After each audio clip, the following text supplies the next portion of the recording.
Precisa, viu? Bom, é... Ai, tá até errado ainda, para ver que eu não mudo as porcaria dos slides, né? O nome é errado ainda. Bom, a todo momento a gente fala sobre mutação, né? Quando vocês veem evolução, processos evolutivos, vocês ouvem sobre mutação, sobre variação. Então, hoje a gente vai entender um pouquinho melhor, eu espero, os processos de mutação, de alteração nas sequências dos nucleotídeos. Tá? Bom, mutação mesmo, tá? Para a gente chamar isso aqui uma mutação, ele tem alguns critérios. Tá? Não basta só você ter alteração. É óbvio que você tem a mesma alteração acontecendo em alguns tecidos e que a gente vai chamar de mutação, mas não são exatamente mutações que vão ser transmitidas para os descendentes. Né? Para nós, o nosso interesse principal é naquelas mutações que são transmitidas. Tá? Mutação, então, é uma alteração que ela é permanente no DNA. Então, é uma mutação que é uma mudança que altera os nucleotídeos da sequência do DNA, tá, do genoma. Então, é diferente de algumas modificações que acontecem no DNA, que são alterações temporárias, como alterações de rearranjos para expressão gênica, alterações epigenéticas, né? Então, mutações, elas são alterações permanentes. Mutou, alterou, está ali no DNA. Tá? A gente pode chamar mutação aquelas alterações cromossômicas que vocês viram lá na genética, tá? Na disciplina de genética. Aquelas alterações cromossômicas, elas podem ser chamadas também de mutação, mas eu até prefiro tratar como mutação exatamente as que são gênicas, ou seja, aquelas mutações, aquelas alterações no DNA que são diretamente no DNA, tá? E não no rearranjo cromossômico em si.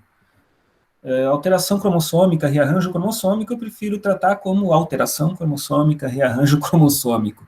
Eu acho bem mais útil do que falar mutação, tá?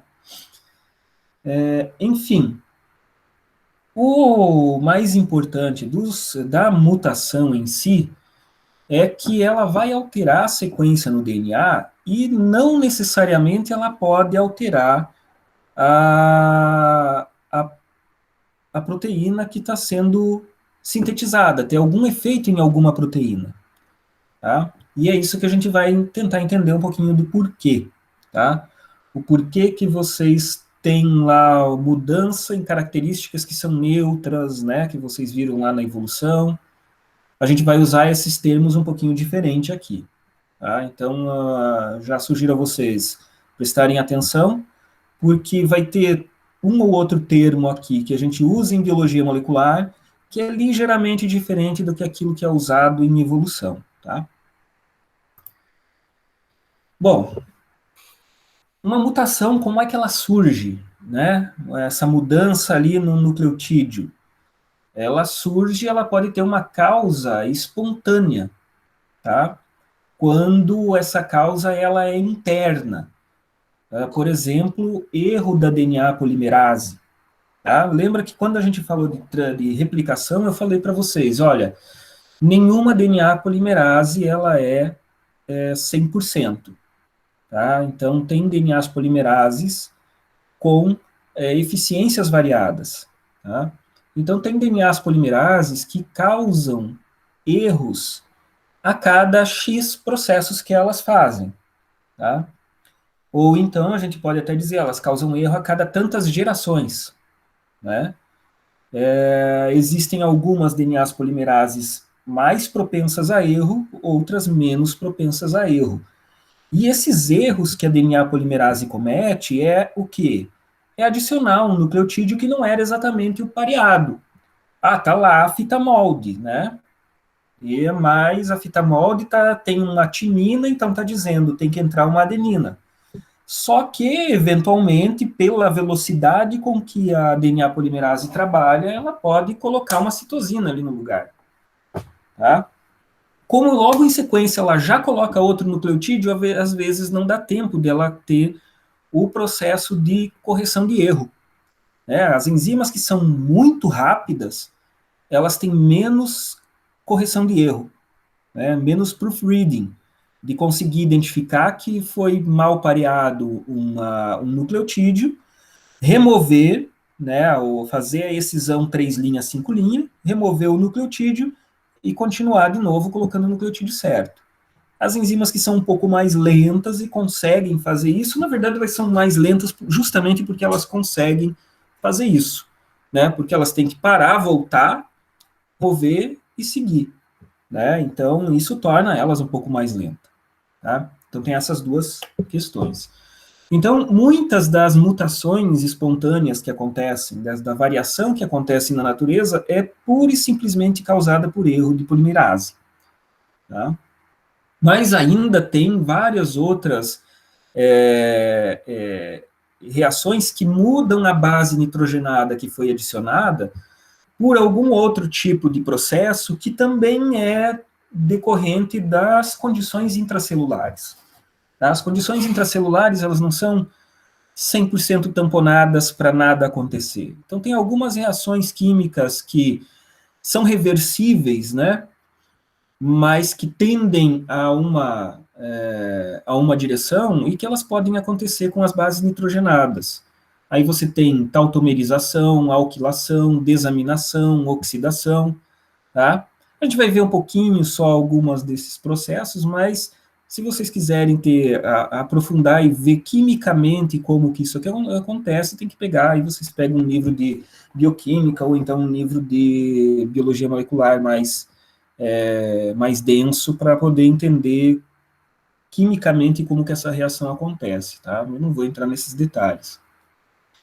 Mas você também tem as mutações que são induzidas, que são aquelas que a causa é externa, é uma causa por agentes mutagênicos, a exposição à radiação ultravioleta, por exemplo. A exposição à radiação ultravioleta é uma mutação induzida que vai causar uma alteração, uma mudança, uma quebra numa molécula de DNA e que é causada por algum agente externo. E você tem aí inúmeros outros agentes que são mutagênicos. Enfim, bom, então isso é sobre de onde elas vêm. Então a gente tem duas origens principais. E para os nossos efeitos que a gente vai tratar no resto aqui da disciplina, a gente vai falar basicamente das mutações de ponto, que são aquelas que acontecem em apenas um nucleotídeo da sequência, tá? E aí a gente vai ver que a gente pode classificar essas mutações de acordo com o efeito na sequência de DNA e com o efeito na proteína que vai ser sintetizada caso essa mutação esteja dentro de um cistron, Porque mutações fora do cistron, vocês podem até imaginar que já é um pouco menos, o efeito é um pouco menos, pode ser um pouco menor, pode ser, tá? Pode ser. Ok? Bom, aqui só para mostrar a tautomerização, eu vou mostrar só um pouquinho para vocês, mas não vou entrar em detalhe, mas é a forma como, por exemplo, uma adenina pode ser modificada, uma citosina pode ser modificada, tá? Uma guanina pode ser modificada e uma timina pode ser modificada. Tá? E aí vocês têm, então, modificações que não vão mudar qual é o nucleotídeo em si, tá? Porque essa adenina aqui da forma lactâmica, que é a forma predominante, se ela passar a ser a forma lactímica, ela continua sendo adenina. Porém, a lactímica tem mais chance de sofrer forma imino, né, tem mais chance de ser suscetível a outras alterações que vão mudar qual é o nucleotídeo. Que por enquanto aqui eu continuo tendo adenina, então tá tudo ok, tá?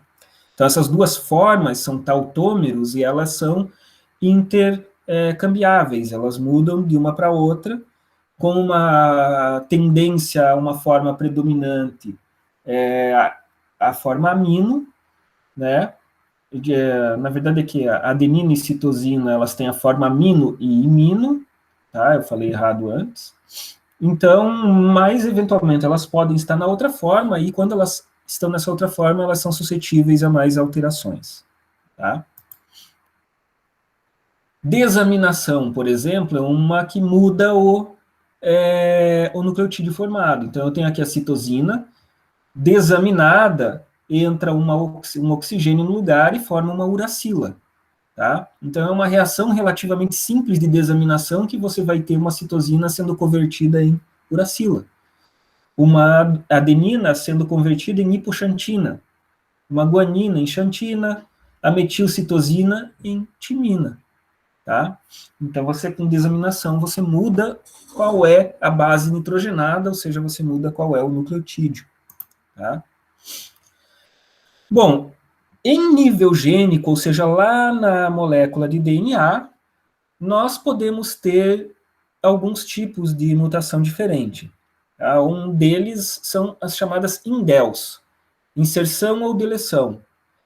Essas mutações, como o nome diz, significa o quê? Significa inserir um nucleotídeo na sequência ou remover um nucleotídeo da sequência, um ou mais nucleotídeos da sequência.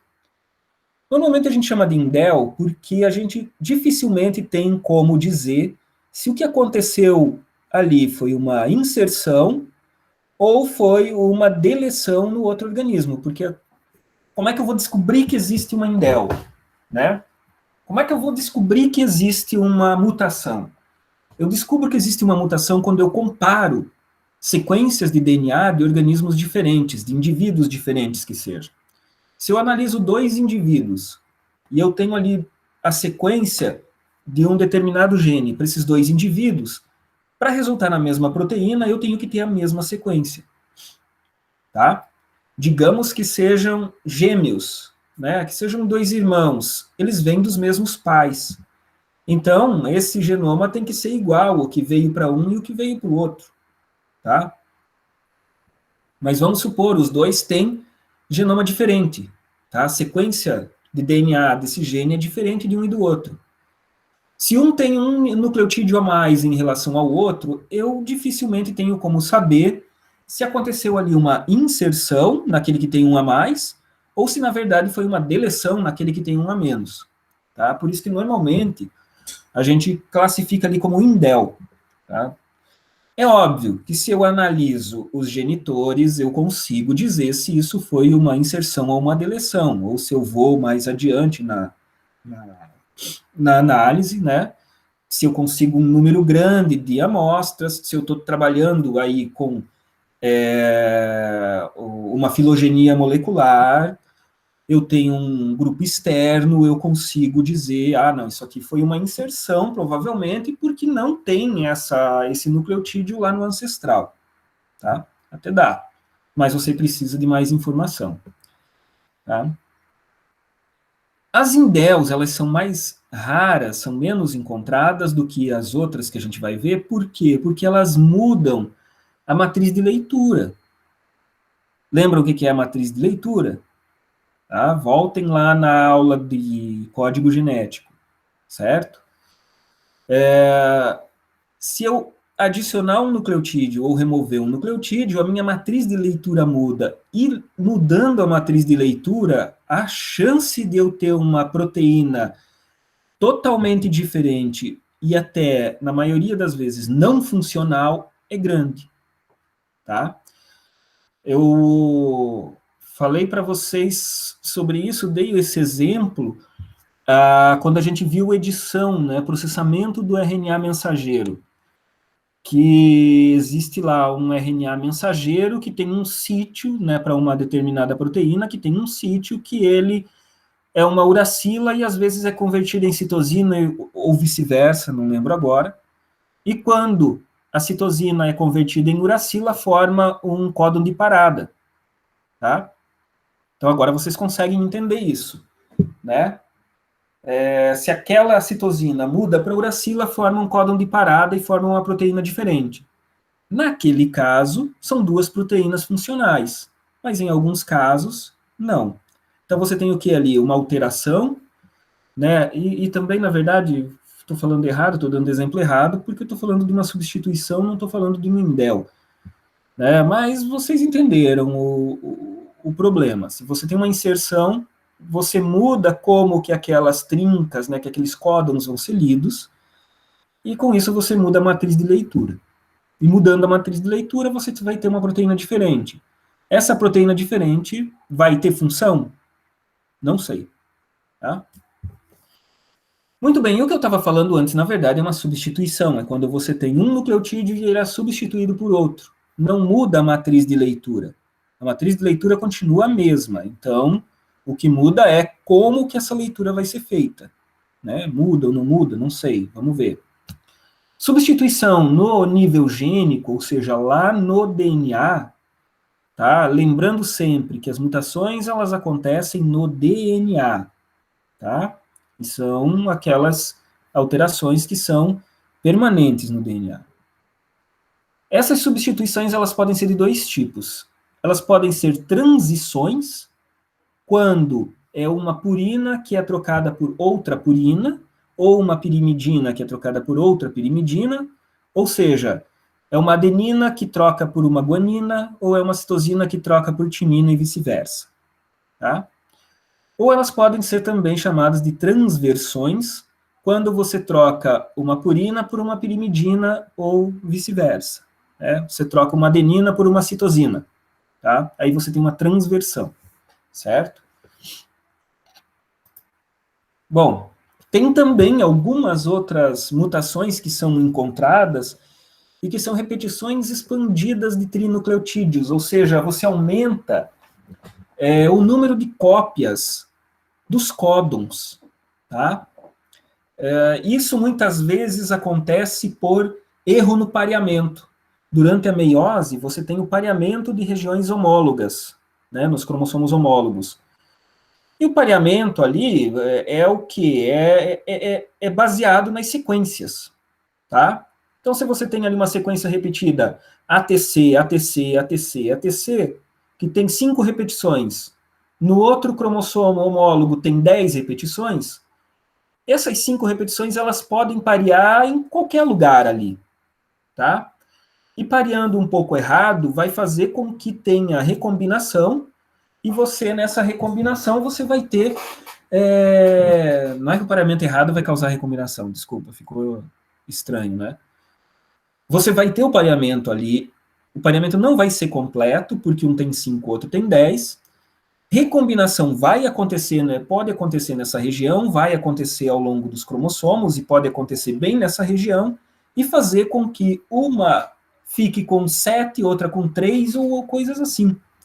E aí você tem o quê? Repetições dessas regiões expandidas aí de 3 nucleotídeos, tá? E com isso, se isso é uma sequência de cistron, vai ter uma proteína um pouco diferente. Existem alguns casos na natureza, casos em humanos, assim. Tá? Vários deles causam doenças, né? Muito bem. Então, essas são as alterações que acontecem no DNA. Tá? Então, o efeito de uma alteração no DNA. Eu posso ter indel, inserção ou deleção, posso ter substituição do tipo transição, posso ter uma substituição do tipo transversão, ou posso ter uma expansão de trinucleotídeos. Ok? Isso aí é o que acontece no DNA. Se acontece no DNA, gente, pode acontecer em qualquer região do DNA. Tá? Eu não lembro mais se tem isso nos slides, mas, teoricamente, qualquer região do genoma tem a mesma possibilidade de ter uma mutação, a mesma chance, estatisticamente. Tá? Porém, é sabido que existem algumas regiões que têm estatisticamente mais mutações do que outras, tá? Que são conhecidas como hotspots de mutação, ponto quente para mutação. Eu acho que deve ter ali para frente, senão eu falo de novo sobre isso, tá? Agora, dependendo do efeito fenotípico, você também pode ter desvios nessas probabilidades, tá? Só que aí já vai ser, não é uma questão de você ter ou não ter mutação, mas uma questão de depender de qual é o efeito dela na proteína. Então, por isso, a gente já viu a alteração nos nucleotídeos, né? Como é que a gente chama, quais são os tipos. Agora a gente vai ver e em relação ao efeito fenotípico, tá? Bom, mutação em relação ao efeito fenotípico pode ser chamada de mutação silenciosa, quando o códon alterado codifica o mesmo aminoácido, ou seja, altera para um códon sinônimo, tá? Qual é o efeito disso na proteína formada, na proteína que está sendo sintetizada? Muda alguma coisa? Não muda, tá? Só muda se você tiver ali um desvio de uso de códon, que eu expliquei para vocês na aula do código genético. Se tiver desvio do uso de códon, pode ser que essa mutação já não seja bem silenciosa, né? Tá? Mas, de qualquer forma, está mudando aí o mesmo aminoácido, tá? Muda a sequência de nucleotídeos, mas o aminoácido continua o mesmo. A mutação, em relação ao efeito fenotípico, pode ser neutra, que é quando o códon alterado ele codifica um aminoácido diferente, então já não é mais silenciosa a mutação. Tá? Por quê? Porque codifica um aminoácido diferente. Só que esse aminoácido ele é funcionalmente similar. Ou seja, se era um aminoácido com carga positiva, muda para outro aminoácido também com carga positiva. Tá? Se era um aminoácido apolar, muda para outro aminoácido apolar. Esse tipo de mudança não muda a estrutura da proteína. Tá? Então, mesmo você tendo alteração do aminoácido, você mesmo assim tem uma mutação que não causa efeito na função da proteína. Então, a gente vai chamar de mutação neutra. E era exatamente aqui que eu estava querendo me referir quando eu falei para vocês que a gente chama, tem uns termos um pouco diferentes da evolução. Porque, em termos evolutivos, tanto a mutação silenciosa quanto a mutação neutra são neutras. Tá? São neutras para a evolução, né? Vocês já viram isso. O que é neutro para a evolução? Significa que não é visto pela seleção natural. Tá? Então, uma mutação silenciosa, ela não vai ser vista pela seleção natural, a menos que haja desvio do uso do códon. Tá? O fato, gente, é que a gente sempre tem que aprofundar os estudos para poder entender melhor, né, o que está acontecendo em relação a essa mutação. Tá? E tem outra também. Se uma mutação acontece fora do cistron, ela tem grandes chances de ser uma mutação neutra do ponto de vista evolutivo. Tá? E é aí que é por isso que daí a gente fala lá na evolução que a maior parte das mutações é neutra, tá? Para a evolução. Por quê? Porque os genomas isso quando eu vou falar de eucarioto, né? Em relação a eucariotos, o eucarioto tem muitas partes do genoma que não são codificantes, então uma mutação nessas regiões não codificantes e que não tenham efeito em regulação gênica, elas não têm uma visibilidade para a seleção natural, não mudam alguma coisa no fenótipo para a seleção natural. Tá? E mesmo mutações que são internas do cistron, elas podem ser silenciosas e elas podem ser neutras. Tá? No sentido de mudar o aminoácido e não mudar a função dele. Então é por isso que, quando a gente está falando de eucarioto, evolução de eucarioto, a gente pode dizer com todas as letras que a maior parte das mutações é neutra. Tá? A gente vai ter mais efeito nas mutações em procarioto, que eles têm menos DNA sujeito à mutação que cause menos efeito, embora tenha muito também. Né? Tem muita mutação que pode causar, mudar o aminoácido para um do mesmo tipo, ou então nem mudar o aminoácido, tá? Bom, aqui está, revendo aqui o código genético, é que vocês podem entender novamente por que uma mutação pode ser silenciosa, né? Geralmente, se ela acontece na terceira posição, a chance dela ser uma mutação silenciosa é muito grande.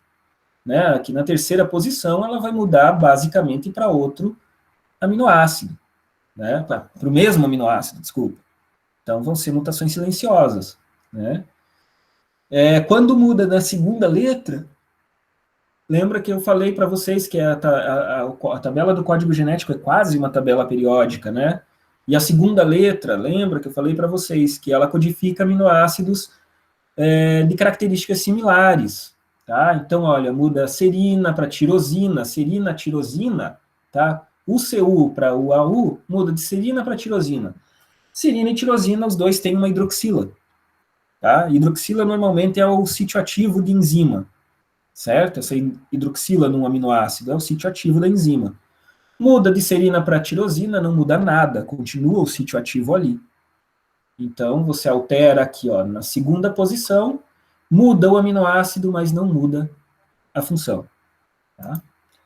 Agora, tem alterações, né, principalmente aqui na primeira posição, em que quando você muda completamente o aminoácido. Tá? E aí, então, você pode ter mutação que é chamada de sentido trocado, onde o códon alterado codifica um aminoácido diferente, e esse aminoácido diferente, ele tem características diferentes, e aí pode mudar a função da proteína, alterar a função da proteína, tá? Alterar a função da proteína, por exemplo, não é assim, ela é uma proteína que participa da via glicolítica e agora vai participar da gliconeogênese. Não é exatamente assim. Mas você pode alterar a função da proteína alterando a afinidade que ela tem a um substrato, tá? E alterando a afinidade que ela tem a um substrato, você aumenta a velocidade dela ou diminui a velocidade dela de reação. E isso vai fazer com que essa proteína, o produto dessa reação, seja mais abundante ou menos abundante na célula, e isso pode mudar muita coisa, como a gente vai ver nas aulas sobre controle de expressão gênica. Tá? Então, quando a gente fala muda a função da proteína, pode ser só isso.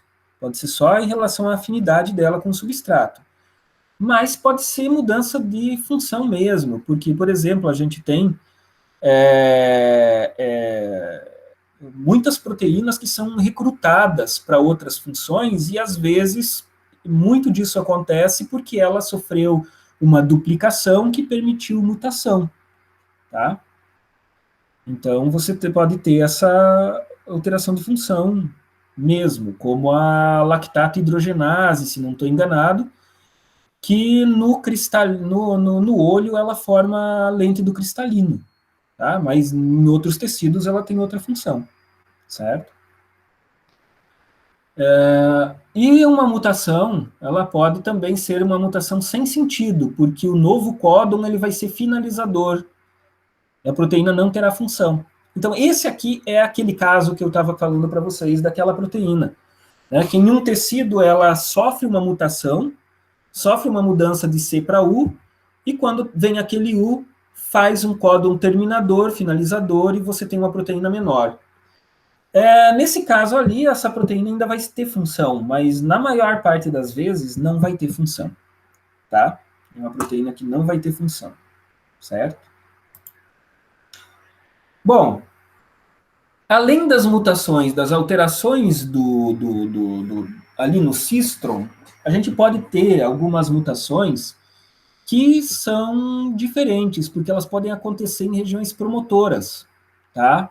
Se uma mutação acontece numa região promotora, você tem mudança na afinidade que a fator sigma tem com aquela região. Tá? Lembra que eu sempre falo para vocês, a sequência dos nucleotídeos é informação, e essas informações é que são as responsáveis por você ter a afinidade entre as proteínas e os ácidos nucleicos, que vão ajudar a promover ou diminuir a transcrição, tá? Controlar a transcrição, certo? Uma mutação num sítio de corte de edição do RNA mensageiro, por exemplo, também, ele pode alterar o splicing e mudar totalmente a proteína formada, certo? Então agora, com essas informações que vocês têm, dá para pensar, ó, tudo que a gente já sabe, já viu até aqui, né? Desde das enzimas de restrição, que vocês lembram que elas cortam em regiões específicas do genoma, tá? E se acontecer uma mutação exatamente naquele sítio, o que acontece? Bom, aquela enzima de restrição não vai mais reconhecer aquele sítio. E onde deveria cortar, não corta mais, tá? Vocês lembram que o splicing ele é determinado por algumas sequências, que são informação que levam ao corte. Se tiver uma mutação ali, já passa a não ser reconhecido e você não tem mais o splicing. Ou então o inverso, você acorda, entre parênteses, um splicing, uma região de splicing, tá? E forma, com isso, proteínas completamente diferentes. Então, o ponto, basicamente, é uma mutação, que é uma alteração numa molécula de DNA, ela pode sair de não ter simplesmente efeito nenhum, tá? Até ter efeitos muito grandes, certo? Uma única mutação ter efeitos muito grandes. Esse é um questionamento muito comum para quem não entende muito bem de evolução, porque evolução parece uma coisa simples, mas ela é extremamente complexa. E aí, na tentativa de simplificar, muita gente acaba atropelando e não entendendo direito, e aí acaba não entendendo como que as coisas acontecem, né? Como que uma alteração lenta e gradual pode levar a efeitos grandes com o tempo, tá? Aí que tá. Porque uma simples mutação, ela não necessariamente ela vai ter um efeito. Então você pode acumular mutações e o efeito aparecer depois. Sabe aquele negócio da última gota? Foi a gota d'água, né? Então você está lá com o copo quase cheio, mas tem uma última gota que vai e transborda. Então você tem regiões do genoma que vão sofrendo mutações, e essas mutações vão sendo silenciosas, vão sendo neutras, e de repente uma última mutação desencadeia tudo, né? E você, com uma mutação, você tem um efeito muito grande, né? E é por isso que, por exemplo, eu não acredito em equilíbrio pontuado. Tá? Vocês devem ter estudado isso lá na Fundamentos da Evolução, né? O gradualismo e o pontuacionismo. Então, equilíbrio pontuado, para mim, na verdade, é um efeito secundário dos efeitos que acontecem ao longo das gerações gradualmente. Tá? Por quê? Porque as mutações vão acontecendo e a gente não vai vendo nada. E, de repente, uma mutação é a gota d'água e altera de uma forma mais consistente. E aí você vai lá e olha no registro fóssil, teve uma grande alteração de um momento para outro. Não existe estase, tá? Para o genoma. Para o genoma não existe estase, né? Essa é a grande verdade. Para o genoma não existe estase. No registro fóssil pode até existir, mas para o genoma não existe. Porque o genoma está mudando sempre, tá? Então, você, eventualmente, ali você tem uma mutação que muda muita coisa. E aí é uma mutação gradual, tá? Mas isso é aberto a discussões, né? Enfim. E aqui, sim, nos hotspots que eu falei para vocês, que são aquelas regiões no DNA que tem mais probabilidade de acontecer mutação. Por quê? Porque, deixa eu ver se tenho aqui, não.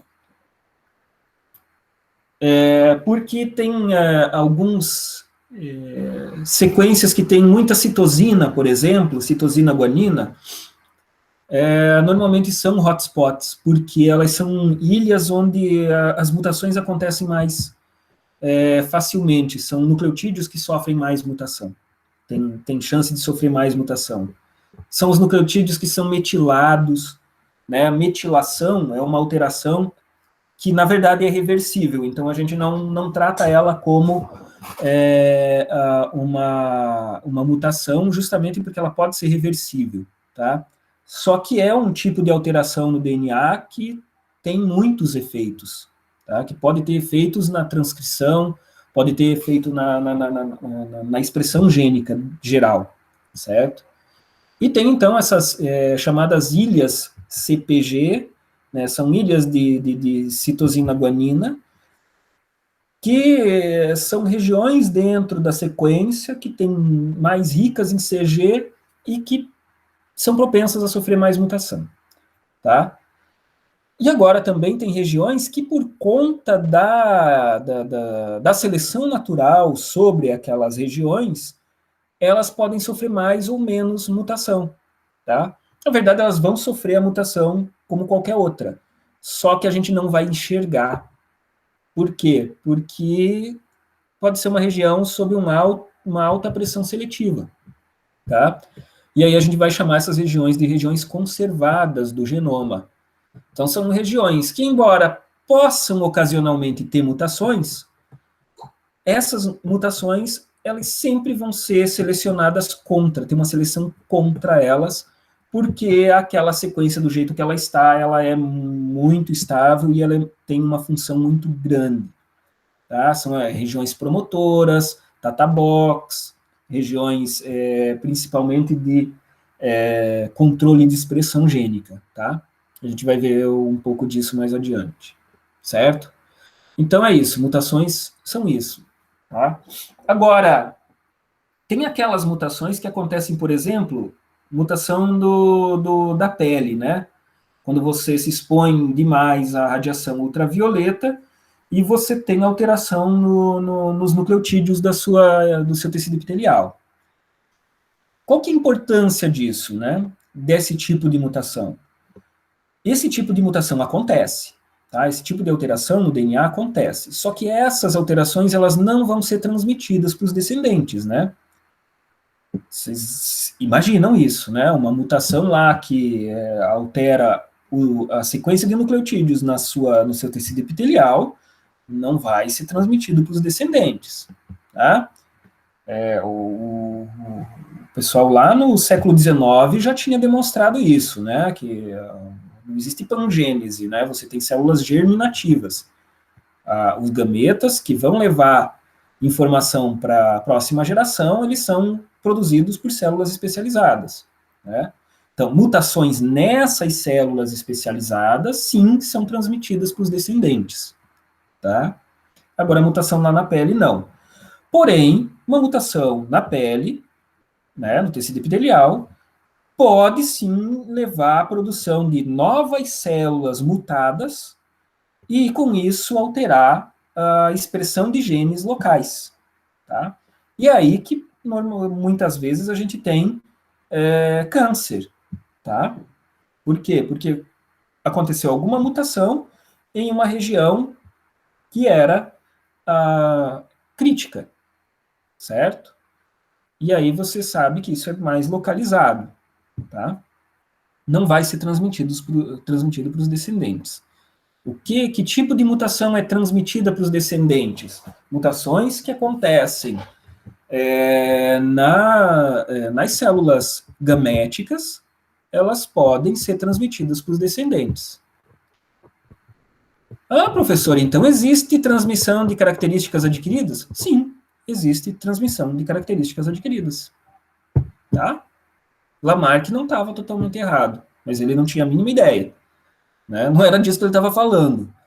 Né? Mas existe, tá, gente? Inclusive, existe um movimento neolamarquista que, sabendo desses detalhes, resgata, né, o lamarquismo. Porque, na verdade, aquelas mutações que a gente herda, que a gente herdou dos nossos pais, e elas podem ter acontecido lá nos nossos pais, tá?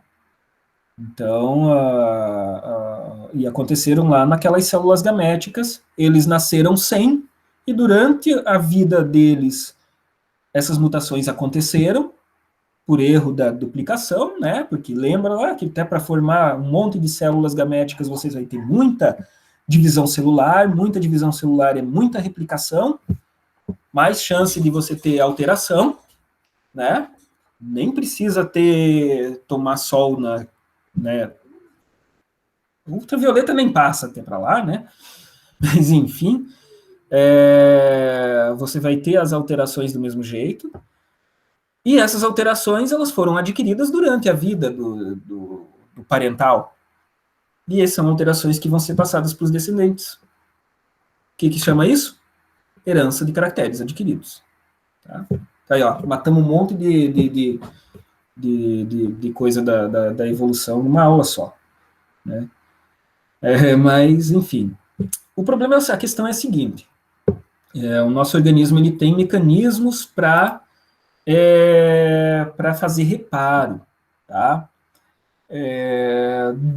Maior ou menor grau, existe reparo, principalmente em eucariotos. Esses sistemas de reparo, eles são basicamente de eucariotos, tá?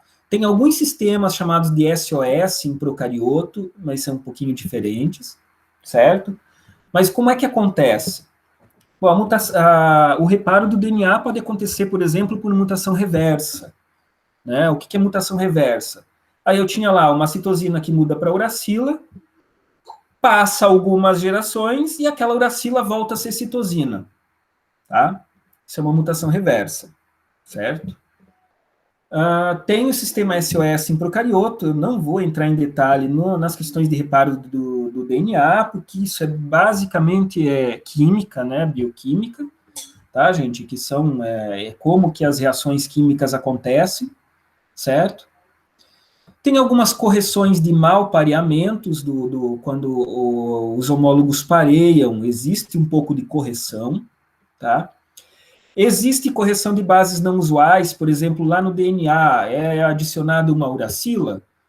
Existem proteínas que reconhecem isso no DNA e aí chamam o sistema lá para ir lá, cortar, tirar esse nucleotídeo que tem uracila, colocar o nucleotídeo certo, que provavelmente é uma timina. Tá?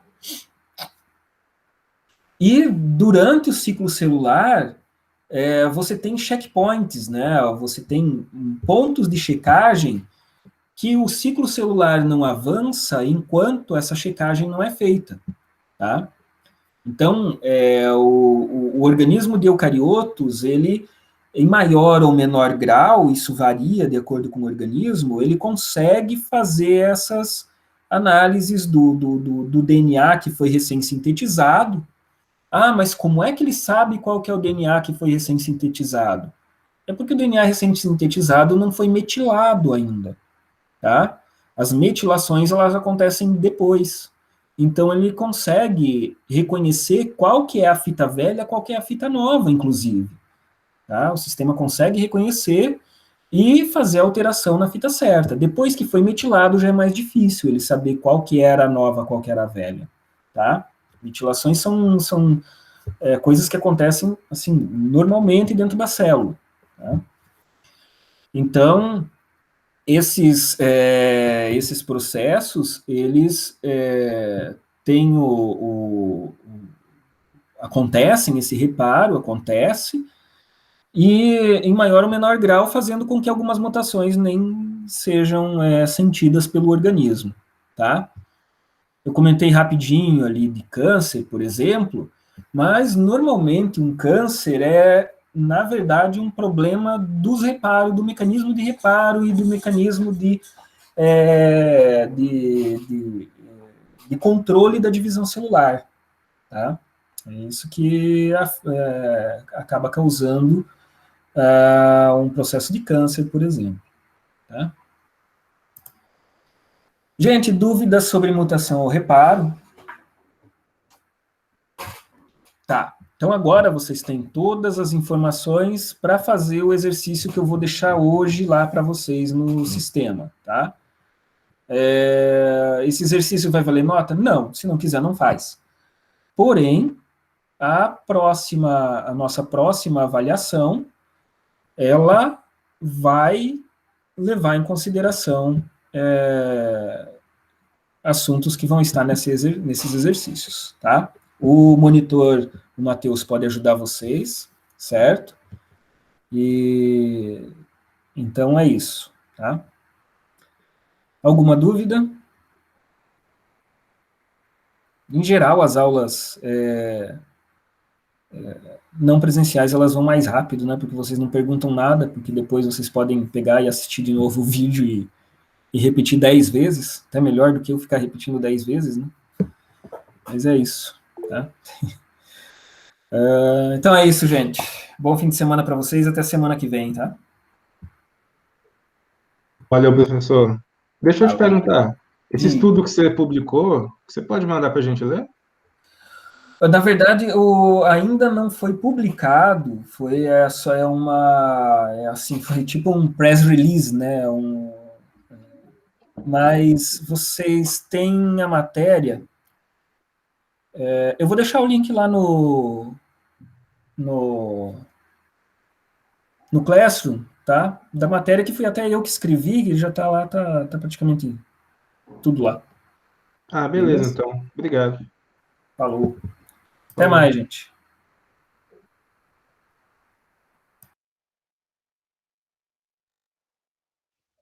Ô, Rubens, Opa, diga. com relação a essa aula de hoje, mutações é um assunto bem bacana, eu gosto bastante. O que em geral, essas mutações, elas são mais... você consegue ver elas atuando em organismo unicelular, por exemplo, DNA viral. Por que acontece muitas mutações nesse DNA viral? Ah, sim, boa pergunta. Eu até deixei aqui gravando porque eu esperava que pudesse vir uma pergunta boa e que vale a pena.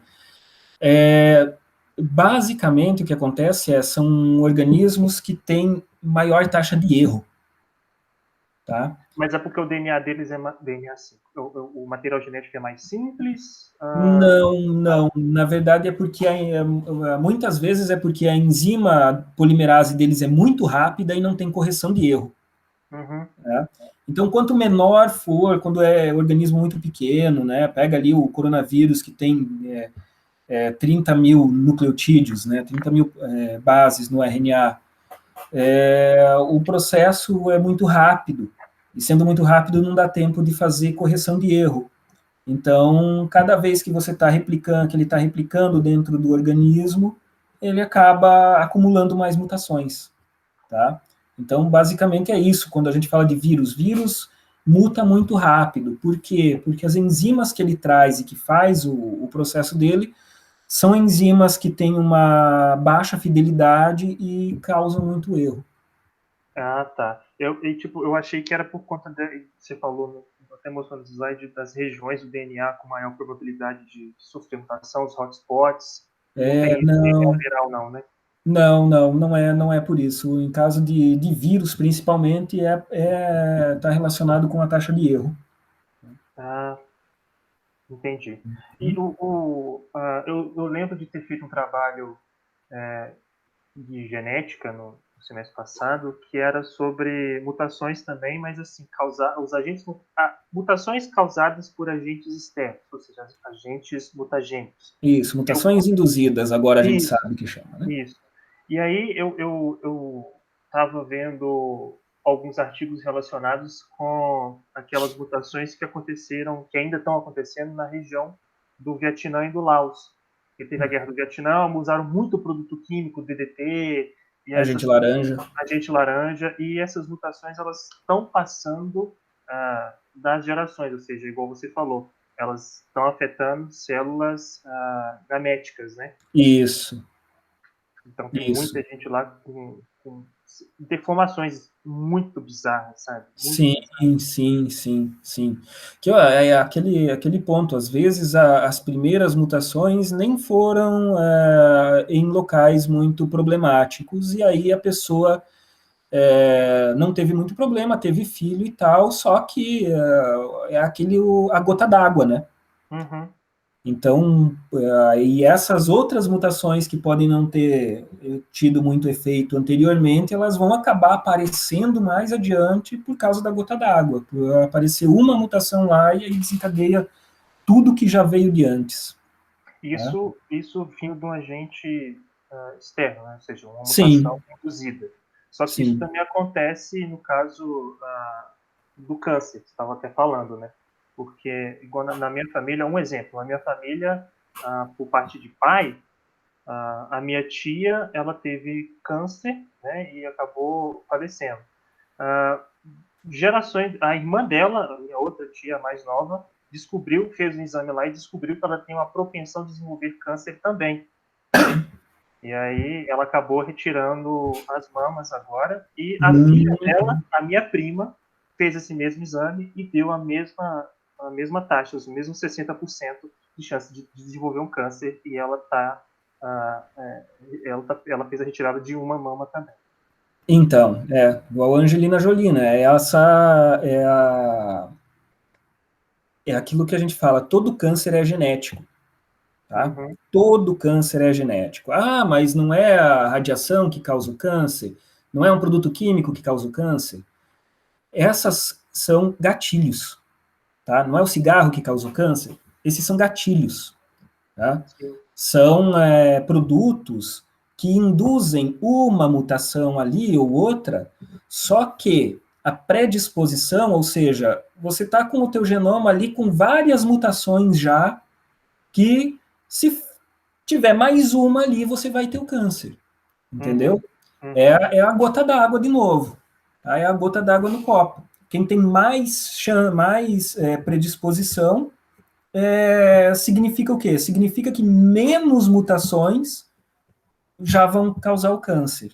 Outras pessoas que têm o DNA naquela região menos alterado, né, vão ter um alelo diferente, menos alterado, eles aguentam mais esses gatilhos e aí eles têm menos probabilidade de ter câncer. Né? Então é bem isso, porque o câncer é uma mutação, é uma alteração genética. Né? Sim. Isso é cada vez mais visto. Né? Tem a exceção para câncer genético, que é câncer causado por vírus. Né? O citomegalovírus, tem alguns vírus que causam câncer que não estão relacionados aí com o genoma do hospedeiro, né? Com o genoma da pessoa. Mas é isso. Doideira. Legal. Essa aula foi bem bacana, bem massa. Eu gosto bastante. Falou. Mas é isso, Rubens. Obrigadão pelos esclarecimentos. Eu vou aguardar a atividade que você vai postar mais tarde. Beleza? Beleza, até mais, gente. Valeu. Falou.